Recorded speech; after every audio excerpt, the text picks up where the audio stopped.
Je suis passée devant cet arbre des centaines de fois sans jamais le remarquer. Et puis un soir, où j'étais confinée dans mon appartement, j'ai lu cette histoire. En 1985, l'éditeur Hubert Nissen découvre une traduction confidentielle de l'accompagnatrice de Nina Berberova. Il est foudroyé par la beauté du texte. Il rencontre Nina au Café de la Mairie, place Saint-Sulpice, le 30 mai 1985 et décide de la publier. Nina Berberova, à 84 ans, s'était résignée à ne jamais être connue en tant qu'écrivain. Elle avait connu l'exil, la faim et les petits boulots. La gloire vient la surprendre au cours des 8 dernières années de sa vie. À sa mort, Hubert Nissen a répandu une partie de ses cendres au pied d'un platane, place Saint-Sulpice, devant le Café de la Mairie, un dimanche d'octobre 1993.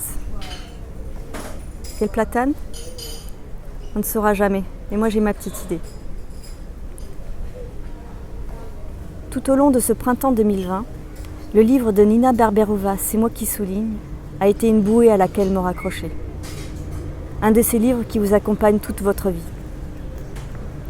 La première chose que j'ai faite, quand j'ai pu sortir au-delà des 1 km autorisés, a été d'aller chercher cet arbre, de le reconnaître parmi les 3 platanes plantés devant le café et d'y poser mes 2 paumes de main durant de longues minutes. C'était comme des retrouvailles, après des années de séparation. Cet arbre, pilier doré et vibrant, s'est nourri des rires, des confidences, des effluves de bière tiède et d'alcool fort des clients du café. Une petite grille en fer forgé, comme elle devait déjà exister dans les années 30, protège ses racines. Des racines qui se déploient de Paris à Saint-Pétersbourg jusqu'à Philadelphie où elle mourut.